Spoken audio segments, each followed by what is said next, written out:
Hello, welcome to Truth Runs Deep podcast. I'm Terryn, I'm Kalli. and we're here to talk about all things Law and Order, SVU, the Mothership, organized crime, eventually when it happens, fanfic writing, and more. We do have a birthday today, as of the day we're recording, because we're recording it on Wednesday.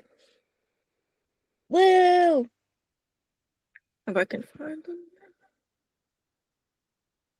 It's Odelia's. Yeah.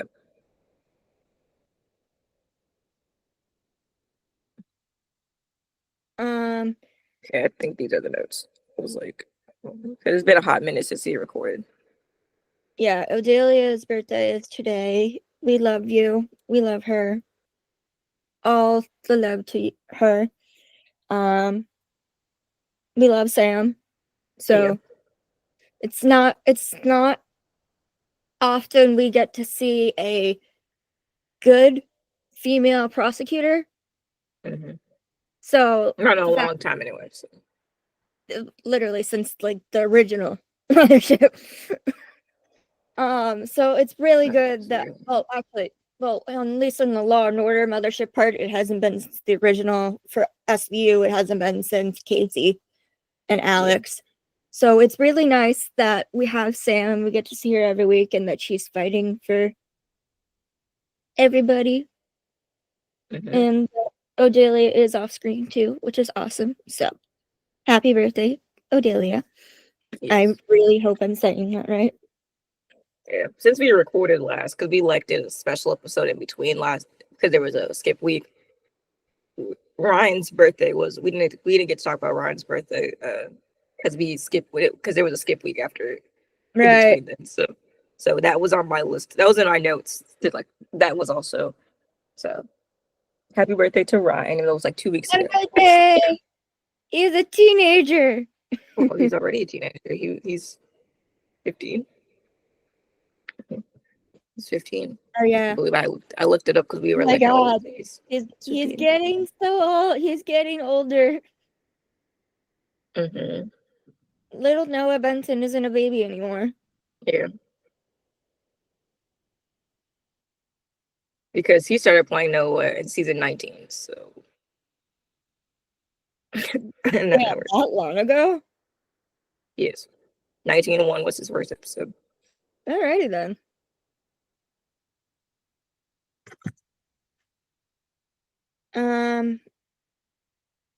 Alright, I think those were the birthdays. Yeah, that's all we have, so.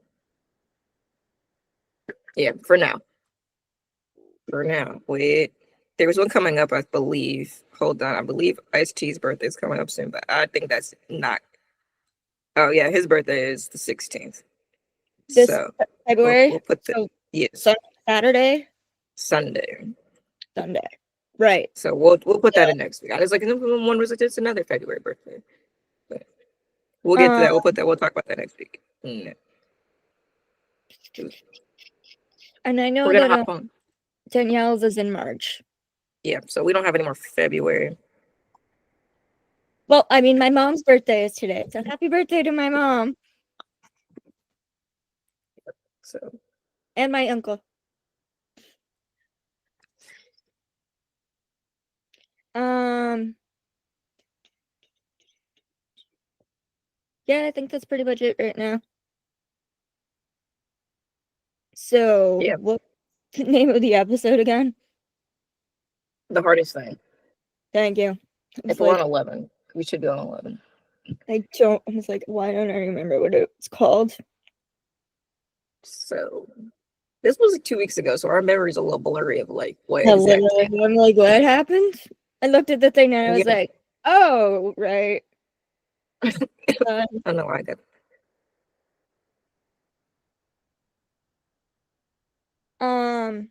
So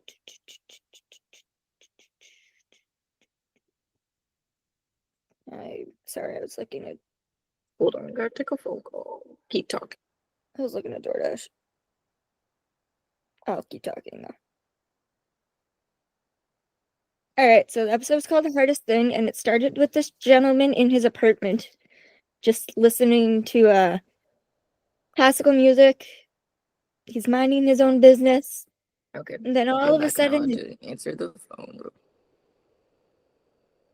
Hello. all of a sudden, his front door is like smashed open with a fist, and the person unlocks the door and then walks in and unalives him, Yeah, execution style. literally. And he didn't hear anything because he was wearing headphones. Oh, I remember what happened now. At first, it was a little blurry. Now I remember what happened. Yeah, now I remember what the episode is. It's like, oh, okay, so that Okay. happened. They're talking about ancestry kits or something, and that's what they have this next And then conversation. Shaw apparently says that he's 164th Native American. Yeah, they're talking about ancestry kits. I don't know why they're talking about ancestry kits, but they are. Yeah, and so Shaw pointed that part out. He's like, the crime scene investigators found out that his wedding ring from his first marriage, his credit card, and his wallet are missing, and they know that because the daughter came and was like, all this stuff is missing. So they go then to interrogate the son, who says he didn't do anything. So they're trying to figure out if there's anybody in his background that would possibly do this. And we find out that he was working for Homeland Security. Or so they thought, because when they went to go talk to Homeland Security, they had no idea who this guy was. He got scammed. Yeah, scamming is a big ordeal in the past couple of years, especially on the internet. They said it was called pig butchering. Yes, I know about that because I was watching videos on it. I've been watching these videos about people being scammed by romance scams, and this is a big thing because, like, basically how like it works is that like essentially it's money laundering, which is a crime will put you in jail. So what they do is they'll like send the money to one person and they have to send the money to another person because you can't ship mail anyway. Also, so they'll send the money to different people to try to cover their tracks. So that's kind of like how it works. So he was pig butchered, and he wired $5 million to an offshore account. Yeah. Typically, the bank will bust you. They won't actually bust you, but they'll question you if you have over. I forgot. I think there's a certain balance. I think it's $10,000. Might be 10,000, 25,000. So anyway, whatever. There's a certain amount that look if you try to transfer it, they'll question you on it. Needless to say, this guy's rich. Yeah. Very rich.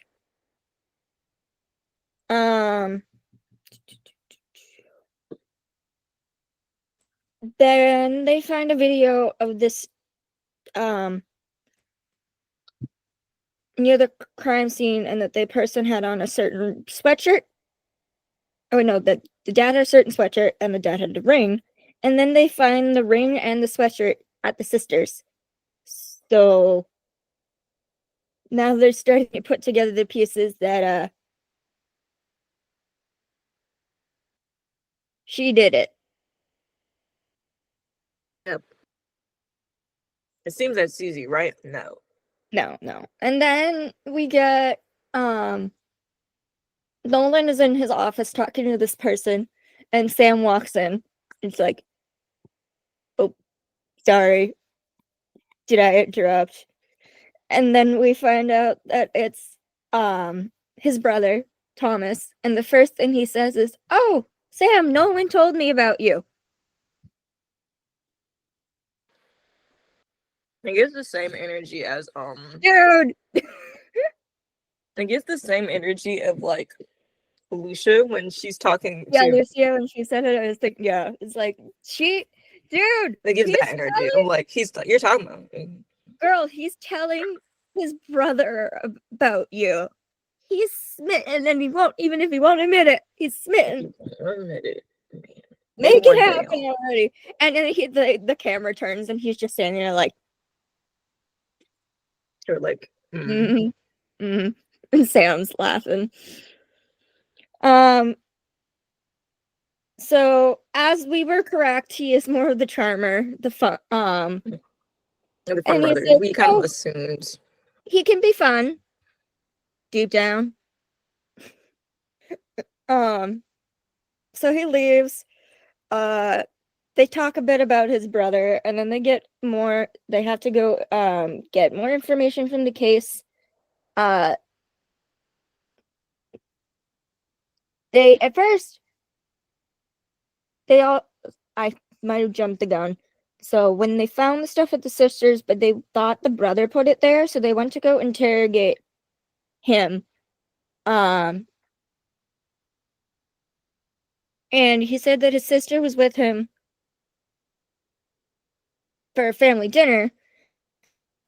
Oh wait, no, his sister was going to visit their dad for a family dinner. And so that's why she was at the home, which is why this happened.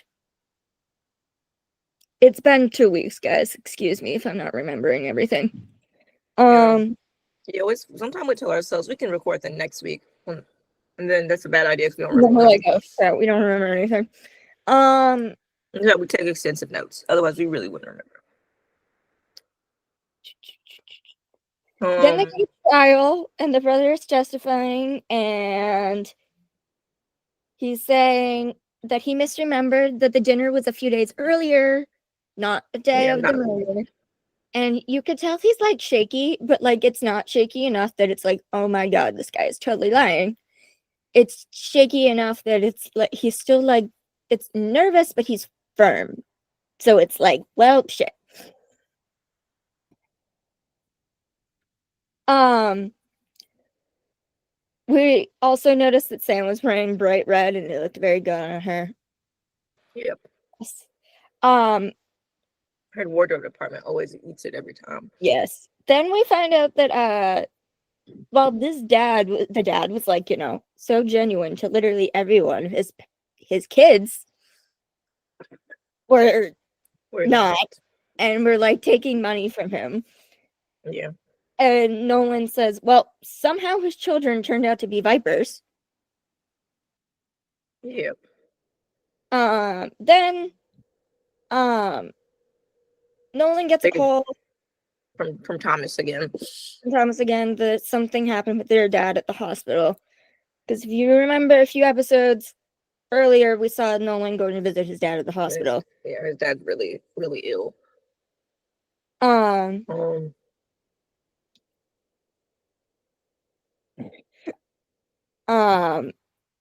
Thomas says, I'm usually not this much of a buzzkill, and Nolan's like, I'd like to politely disagree. Nolan is getting defensive about potentially losing his father, basically because they're given a choice of put your dad in hospice and let him rest comfortably until the inevitable happens, or another surgery. Yeah. And so Thomas is like, no, giving him another surgery would be cruel. We should just let him go. And Nolan does not want to lose his dad. Yeah. He thinks it'd be cruel for them not to try. Yeah. So they're both in this middle ground of like, especially when you have older people, it's kind of a moral decision of like, are we delaying their death essentially because of selfish reasons? Like what is in their best interest is kind of what. Yeah. So Nolan goes back to work and he tries to pretend that everything is fine. It's not. He spills hot coffee all on himself and a table, and Sam immediately rushes over to him to make sure he's okay. Yep. And then she's like, are you okay? He says, it's nothing. And she raises her eyebrow like, dude, I'm a lawyer too. I know it's not. Like it's not I easy know to. it's not right. Yeah, she knows something is wrong with him because he's usually, We then find out that Nolan is the healthcare proxy, so basically he's the one who he makes the decision. Essentially.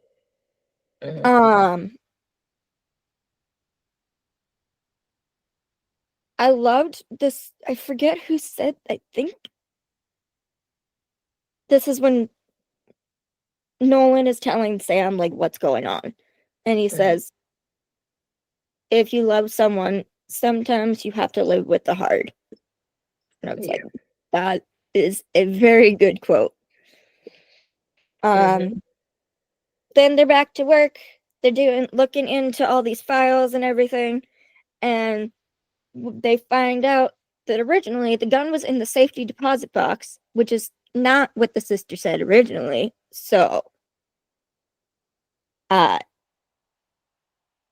they go to talk to her, and they're like, taking it out. "What's up?" And she's like, "Yeah, I took out the gun." They're like, "What?" And then her basically changes her defense to, "He wanted me to." And you're like, he's not So here now to we tell us have that he so said now that, but okay. from murder to potential assisted blank. Yeah, YouTube doesn't like that word. So because he had something. it's only legal in certain countries. I guess they'll talk about that later because it is legal in certain countries. Not necessarily in New York. Yeah, it's illegal in the states, certain states, assisted by a doctor. And not necessarily family member. Yeah, your doctor can do that if necessary. I know he had something called Pick's disease, which was a frontal lobe dementia. And frontal lobe is very important. Basically, you not have any more function, pretty much. Yeah, like pretty much the dad wanted her to end it before it got too bad. Turned basically into a rock.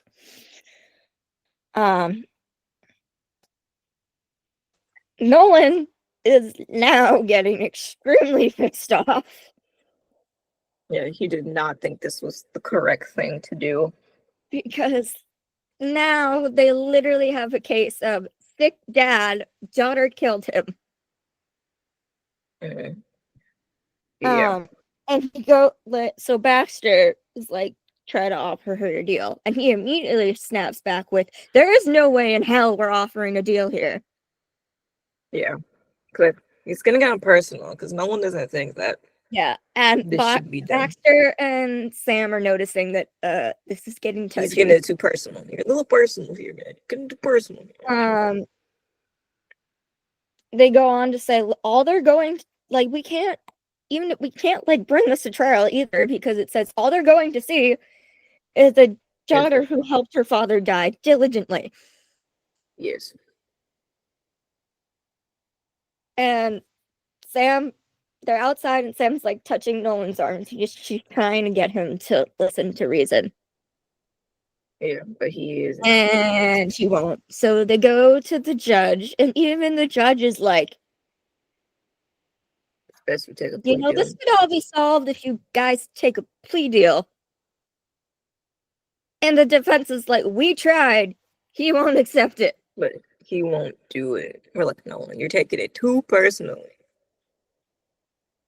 And so then they're like, all right, so if we're going to keep going, we want part of our defense to be that the assisted S be brought up. And Nolan tries to argue that no, that shouldn't be brought up. That motion is denied. So it can be brought up in the trial. They do find out that New York isn't one of the 10 states in the US that allows it. So technically still legal. Also, our doctor, I think, is talking about how New York isn't one of the 10 states that you can do. And then they mentioned that there's insurance fraud because they were taking his money.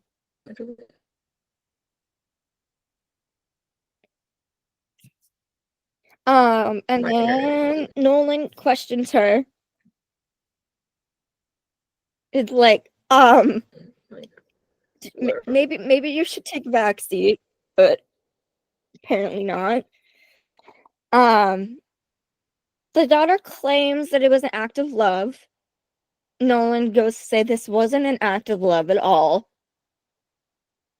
She says, the daughter, Victoria, says, if I didn't, that would be selfish. And Nolan goes on and says, if he wanted to do it himself, he would have, wouldn't he? Basically, pretty much insinuating that the daughter took away his choice. like So then court ends for the day, and Nolan gets a phone call, and he immediately looks at Sam and is like, I have to go.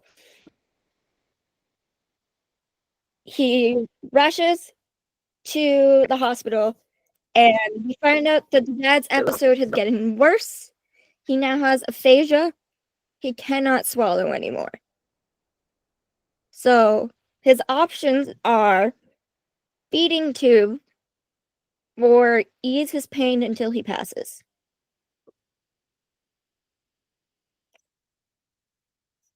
yeah, so they're trying to make this decision. Yeah, so Nolan is like, okay, feeding tube. Thomas is like, wait a minute, His brother's we like, need to "No." talk about this. Yeah, we need to talk about it. And Nolan is like, this is an easy decision to make. And Thomas says, it's not easy, it's cruel. Yeah, Like, yeah, keeping people alive for your personal reasons when they won't have any quality of life is like how much of it is for you and not for the other person. yeah. And as somebody who has seen like an adult with a feeding tube, it can be a lot.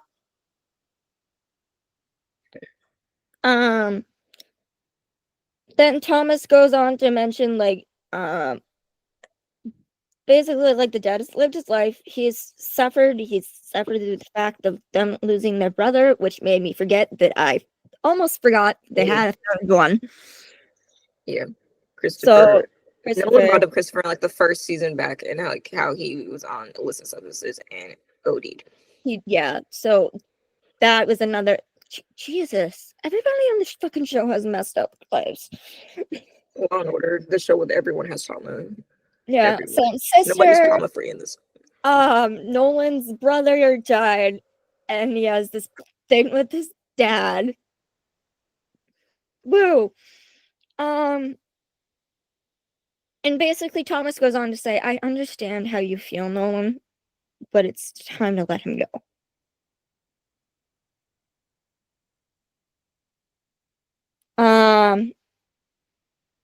Well, so apparently Nolan takes that to heart. And before the trial continues, he decides to offer Victoria a plea deal. And Baxter's like, what changed your mind? And he says, it wasn't so much a change of mind as a change of heart. It's like, okay, now I'm gonna go cry. She takes the plea deal. And she pretty much said, I know what I did was wrong, but I don't regret it. I'm glad he's no longer in pain. Yep. Then we get the last scene, and Nolan and Thomas are in the hospital, and Nolan picks up a picture of the three brothers, like when they were all little. And they're putting it in a box, and then they show the hospital bed. It's empty. It's empty, so it's clear what is happening. Clear they let the dad go. Nolan said something about making funeral arrangements, so we're like, and then that's what happened. It's like, yeah, because he would be the one to be like, okay, now I need to focus on the important parts of funeral arrangements. And yeah, because we don't know what happened to their mom. If their mom was alive or not. Yeah, we don't know. We just know that there was three brothers. Now there's two, and now there's no dad, so it might just be the two of them. We don't really know. Well, maybe they'll tell us one day. We didn't say who was older. I'm pretty sure no one's older. Yeah, just by like feeling and like age, look, and like personality per se. Like Nolan's the oldest. Agreed. Nolan stands in the doorway, and Thomas goes, Nolan, we did the right thing. And Nolan leaves without a word. Yep. And that's the end. And Hugh Dancy finally got some interview articles. Yeah. Hooray! And he never talks to interviews. He never does anything. He doesn't even have social media, right? He doesn't?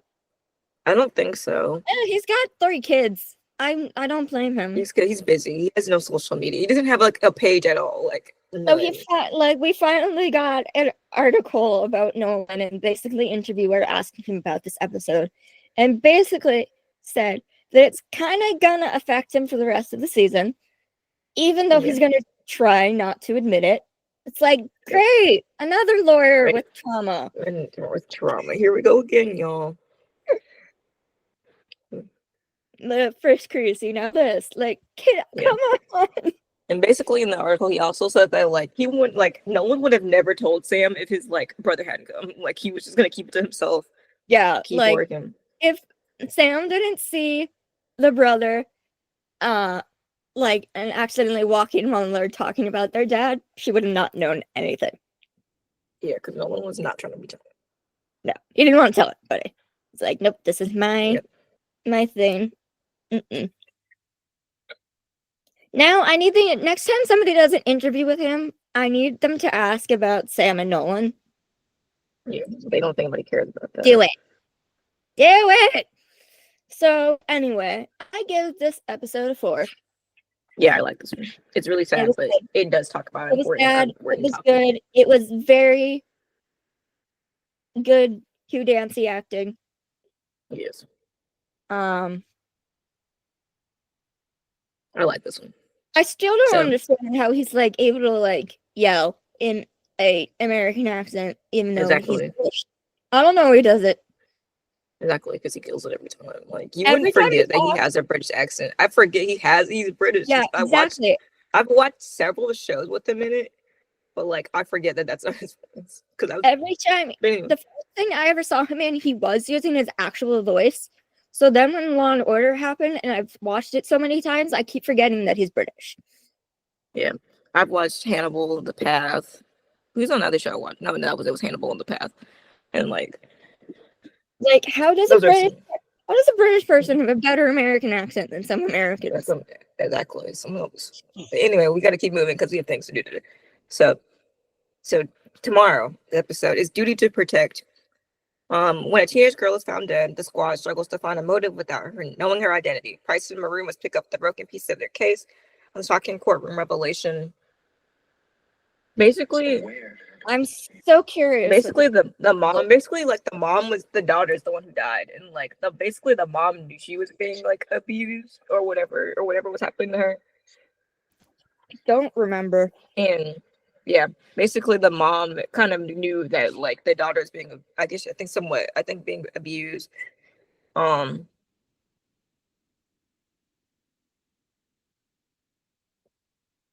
Yeah.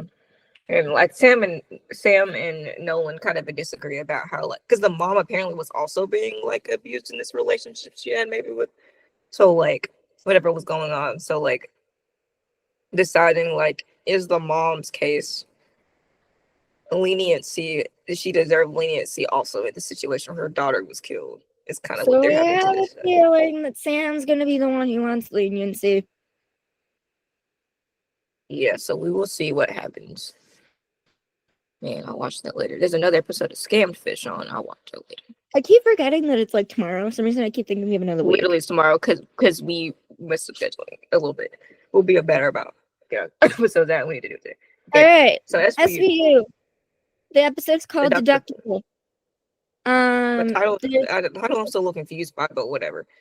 It didn't make sense. But anyway, so there's basically at the beginning, there's 2 siblings. And the older sister is giving her brother breakfast. Yeah, he's gonna go to school. She's like, help get him ready to school and make some cereal. The little boy's 9. His name is Jay. And his sister's name is Kira. Yeah. And then like, he says, can we visit Mom and Dad this weekend?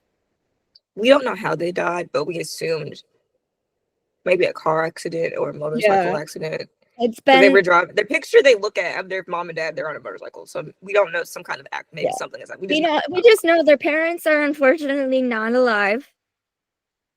Yeah. Jay he says, you look pretty.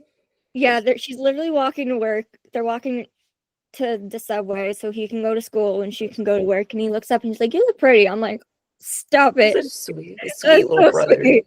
He's a sweet little brother. But Kira works with this company called Ameriwatch. They, everything's fine.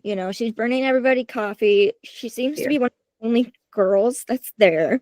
Yeah, which is strange, but this is important later. Yeah, she's then brought into an office, and her boss introduces her to this businessman, and is like, "You're gonna help me make this pitch for our company." Yep. So they go to a hotel room. Yeah, which is already like, which is already red flags. Said, what's it? And then He kind of said something like, the boss is like, "It's like I gotta go. My son's having an allergy attack. I gotta leave." He's got some phone call. I'm sorry, I gotta go. My son's having an allergic reaction to peanuts. I gotta leave. He leaves. Like this story don't make kind of sense already, but okay. So now we got the young worker with the businessman. This older man. Alone in the hotel room. You can already probably assume where this goes. He like puts his hands on her arms and he says, "You see the smile on my face? You know why it's there? Because I'm in good hands, and so are you." You're like, So then we go to the squad room. And we get the little like beginning banter they always have. And Finn's like, "You have 20 hours of overtime, Velasco?" He's like, "Yep. Oh, legit." That's a lot of hours of overtime, man. And Kate goes, "Do you want me to investigate, Sergeant? I have an in and I at B." You spent 20 hours. Like, don't drag me into this. Like, this is at 20 hours overtime. That's great. Don't bring me into this. Renee, it's funny. Then all of a sudden, officer brings the little boy in. He went to the police when his sister didn't come home. Which is a responsible kid. He went to the police. Good, smart kid. He walked to the precinct. He didn't call. He walked to the precinct, and then you're like, he got off the subway and went to the precinct.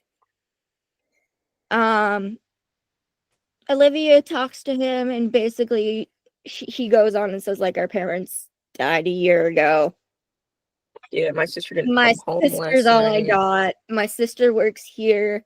She said she had work and she was working late, but she never came home, and that's not like her. And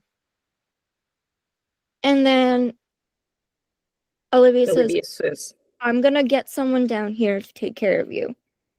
And the brother immediately goes, "Who's going to take care of my sister?" Stop it. Stop. And Olivia said, "I will. I will." She's got it, y'all. Yep. Intro. They go to talk to Kira. Kira's in the hospital. There's a bruise on her head.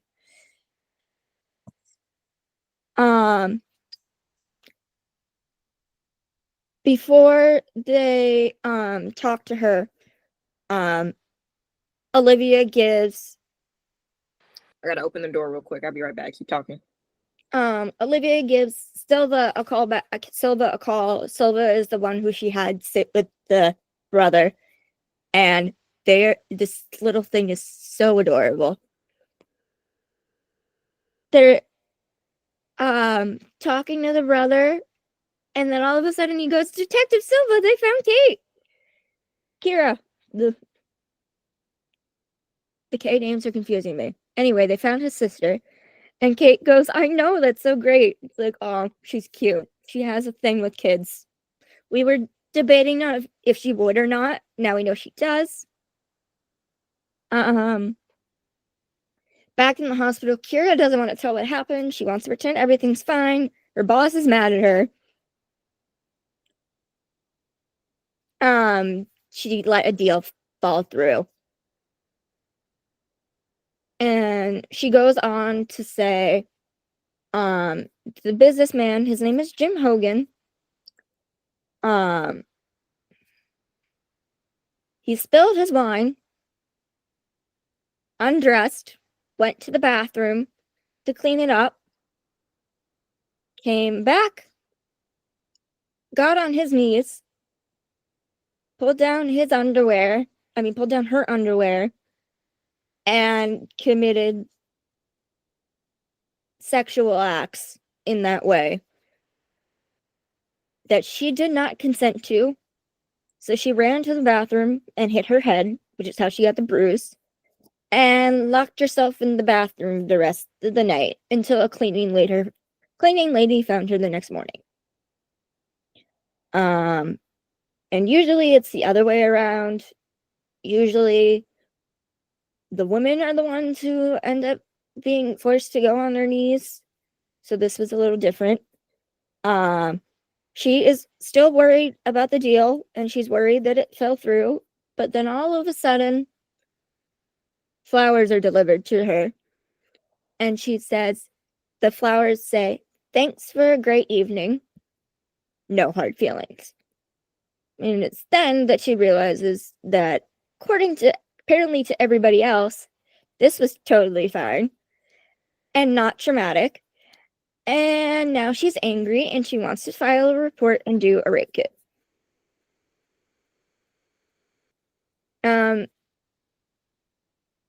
They go to talk to her boss, Frank Bailey. He doesn't know anything about it because he said he wasn't there. Or so he thinks. So he says. So then they go talk to the Jim Hogan, and Finn looks around his like apartment. He's like, "Well, must be nice to look down at us snobs during rush hour." They go to talk to him, and literally the guy's defense is, "I'm a guy." Really? Really? No. Incorrect. And he goes on and says she was selling something, and I bought it. They're like, this does not sound good at all. So then Jay calls Kate, Detective Silva, because Kira won't come out of her room and is crying. Mm-hmm. Olivia and Kate go visit, and Kate goes to talk to the brother. Olivia goes to talk to Kira, and it's found out that her boss had just given her $50,000 for herself, and another $50,000 for Jay. So basically, according to her boss, everything's fine. We'll just pay her off, you know? Well, they then get the all clear that the DNA is on the rape kit. Mm-hmm. And they go and find him about to get on a helicopter with hot ladies. Essentially. We're like, what? We're like, huh? What is going here? Wild. And the girls are like, what are we supposed to do? And then Olivia's like, you can go, just not with him. Yeah, you can go. He's going to the precinct. They arrest him, and he's like, this is all an accident. And he's like, so your head accidentally ending up between her legs is an accident. And I think it was either Finn or Velasco who said it. I didn't write it down, but it said, since when is pleasuring a lady illegal? When she doesn't want it. Yeah, when she says no. And then he goes on to say, I just figured she was my closing bonus. We're like, so that's what we think about women in this location here? Yeah, great. And then he goes on to say, the kid and the allergy, total BS. Yeah, that was Frank pretty much offered her to me. Yeah, it was well, that's disturbing. And Kira is seen talking to the COO of the company. Her name is Grace. She wants to join in on the conversation, but Kira is like, no. I mean, Olivia's like, no, I'm gonna talk to her by myself. She goes on to say that she did kind of know about it because Frank said that she would do anything to make the deal happen. But it's because around Christmas time, she was going to buy liquor for the Christmas party. She lost $2,000, and Frank said that they would figure it out. Yeah, they wouldn't report Because her at that to the point- police if for stealing. If that point, Carisi had two options. Either this was totally by force and she knew nothing about it, or she's being coerced. Yeah. Well, Olivia just tells her that this is now coercion. And she's freaking out. And Olivia goes on to say, he wanted to close the deal, and you were the signing bonus. And I'm going to take him down for it. Yep. And then Finn goes on to say that her boss is a white-collar pimp. Pretty much. That's what was going on here. And at this point, I'm like, I don't think she lost the money. No, she didn't lose. It was a blackmail exploit. They go to talk to the COO, and basically she's like, our only misstep was leaving a young, inexperienced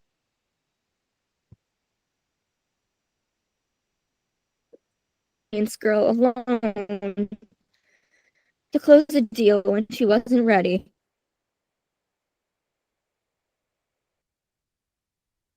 And Frank is like the embarrassment of a subpoena. Exactly. I'll come back with you. But in order for that to happen, Sonny's like, you need to see that this has happened before. Yeah. And it has. They talked to plenty of other girls who say this happened to them. They started off as table candy, basically sitting at the table for the guys to look at as eye candy while the men make the deal. And then it turns into them being the closing signing bonus and them being used for sexual favors. Yeah. Well, apparently not all of them were okay with it, because there's one girl who got fired because she brought a bottle of tequila into the office, stood on a desk, and yelled, "Screw Frank Bailey." And the reason was that she had to do it was Frank found her For My Fans page and said he would show the pictures to her parents. Yeah. Well, turns out he was actually showing those pictures to his clients. Exactly, to show them what they could get. You're like, So then they go, basically the entire SVU squad storms into AmeriWatch. And they're like, we have subpoenas for all the computers, everything. Basically, we're in charge now. Yeah. And they arrest Frank, and Grace is like, I'll call you a lawyer. It's like, you're gonna need one too. Olivia goes, like, you're still covering his ass. You might want to be worried about your own. Exactly. You better get you a lawyer because you're gonna need one. The Jim Hogan guy really didn't know how bad it was. Yeah. And he was genuinely pissed. Did not know. He was actually upset about this. He genuinely did not know that this was bad. And basically, Frank said to send her flowers and move on with the deal. Because he didn't know that, this was no idea what was actually happening at AmeriWatch. Idea this was going on behind the scenes. So we start with the trial. Yep. And he's like, well, he was pretty clear. And then they had a phone call. Showed a phone call between the two. And Jim was like, well, he was pretty clear he wanted me to screw them. I know. I like Will. Then the girl with the tequila bottle, her name was Morgan. They had her testify. And the defense, goes on to be like, you took the money. Like, and she goes, yeah, it was my money. I earned it. which in total retrospect is absolutely true. She's Yeah. being made to have sexual encounters with these guys. She's gonna get paid for it. Exactly. I You're guess making me do this. technically, Give me money. I feel like the defense was trying to argue that like if she got money for it, it'd been prostitution. Prostitution is illegal. Yeah. Defense was trying to basically say that like the woman wanted to do this, but which isn't true.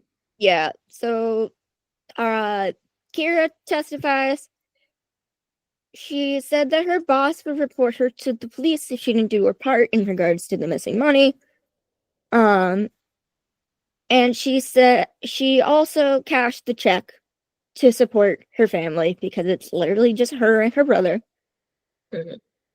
Um, And that amount of money would have been really good for them. then the boss testifies, and he goes on to say that he thought he was giving her valuable life experience. And My he goes on God. to continue saying that incentives dictate outcomes. Then Olivia and Carisi are talking, and Olivia goes, "That was painful." You're like, yeah, To which Carisi says, "Well, it usually is watching someone perjure themselves who doesn't care." literally, So because he didn't care. Carisi's basically like, "You need to find something else, or we're screwed." So Olivia goes to talk to Grace again and basically says, "Just checking to see if you have a conscience." And Grace is like, "You don't understand what it's like to be in a male-dominated field." And Olivia goes, "Oh, I So what? understand what it means to be a woman in a male-dominated field. I've been in the NYPD for 30 years. Like, Exactly. She's like, oh, I know. if anything, Olivia She understands."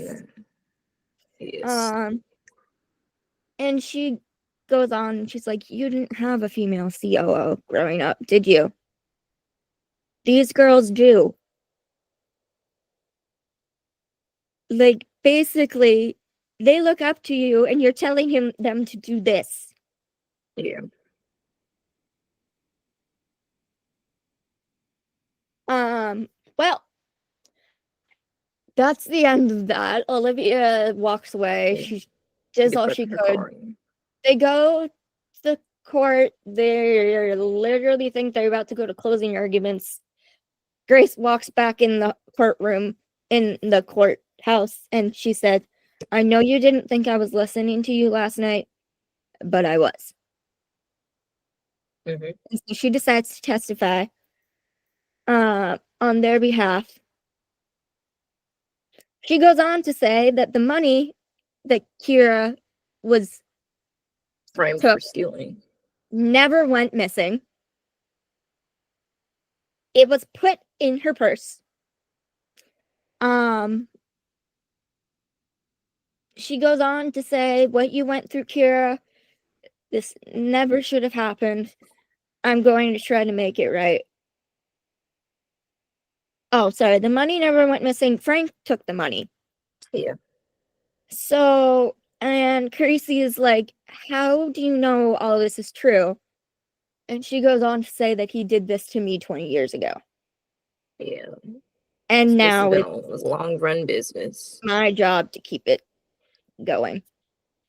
That's how I got this position as COO as a woman. And she says, "I deeply regret that these young women were hurt because of that choice, that she chose her career over her conscience." Yeah. And so, unfortunately, while she can't go back and change what she did, she's trying to make things right To make now. things right. Yeah. And it worked because he is found guilty on both counts. Yeah. And Olivia goes, "Feeling good?" And Gracie says, "Yeah, I am." And she also Chrissy's continues turn. to find he's gonna charge him with perjury, which some reason is gonna be more time in jail than the actual crime. Yeah. And Olivia says, I find it a little unsettling that lying about the crime is worse than the actual crime. Yeah. And Sonny says, it didn't say justice would make mathematical sense. Yeah. That's how it ends. Either way, the bad guy's done. Yeah. Also, the little boy that played the brother is Yeah. so stinking cute. Like they had Yeah. a They behind the had some. Yeah, I forgot to find them, but you guys can find them. Juliana posted a bunch of behind the scenes things of like the cast all like clapping when he finished. And she shared that he does like drink reviews at like different like kid drink reviews at different restaurants. So it's like It's very cute. so cute that support it. Him, yeah. Support this little guy, right? All right, I give this episode 4 stars. Yeah, I like this one. It's a good 4-star episode. Tomorrow, oh boy. Oh boy, calculated. Oh We got boy. some big topics. Calculated. We gonna have a fight. It says, "Ooh, I didn't really actually. You didn't read it. I should watch the promo, but I didn't like read the description. The description says when a high school principal busted a student for sexting, the SVU uncovers a sinister case of distribution concerning hundreds of underage students. Silva pleads for leniency for a suspect she believes is innocent." Woo! So basically, they like Carisi and Olivia have some beef in this episode about like what they should do because they're gonna bust a ring. Either it's like these small things or bust a whole ring. Yes, People like looking at images. basically they take down one pedophile, or they make a deal with a pedophile and take down an entire ring. Yeah, we do get Tony Goldwyn in this episode, so yay, Baxter! We actually do for real this time because they like posted this clip way They sooner than this. Like a week ago. We thought it was this episode. It's not. Now it's this time. It's for real this time because it says with Tony Goldwyn. So hooray! That'll be fun. That'll be fun. So we will see Calculated tomorrow. It'll be an experience. Yeah, because oh boy, Carisi looks pissed. Yeah, this may not go well for him. You might, because you know how he feels about this topic at hand. Nope, this ain't gonna go well. Yeah, I don't feel like this is gonna go too well. So, yeah. Yeah, I think that's about it. Yeah, we talked about in our other episode that we will see Kelly in an episode. Oh yeah, Kelly's back. Maybe I think it's like 17 or 18. We feel like it's the trial, but we cannot confirm or deny because the pictures were taken in the courtroom. That's why we're saying I think it's the trial with DeAndre. I think that we don't know for sure. Don't know for sure. We'll find out in a couple weeks. That's all. So see you all next week. I think that's it. Real. Thanks for listening, guys. Thanks for listening. We'll be on time next week for real. Yeah. Bye. Yeah. And don't forget to like and comment and subscribe and share with your friends. We finally got 2K. Hooray! That's like a week or two ago. I just forgot to say it, but it's still. I know. I forgot about it too. But hooray! You guys love us. Yes. So. Yay! Yes. All right. Thanks again. Bye. All right. Good. Oops. Hold on.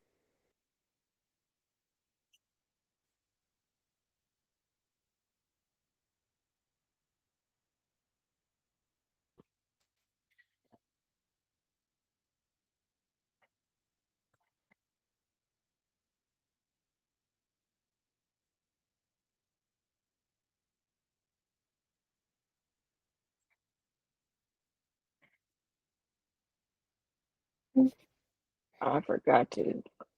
I was like, I guess I'm just gonna. I forgot to stop the recording before I turned it off, guys. Sorry. All right. Bye, guys. Bye. Stop recording.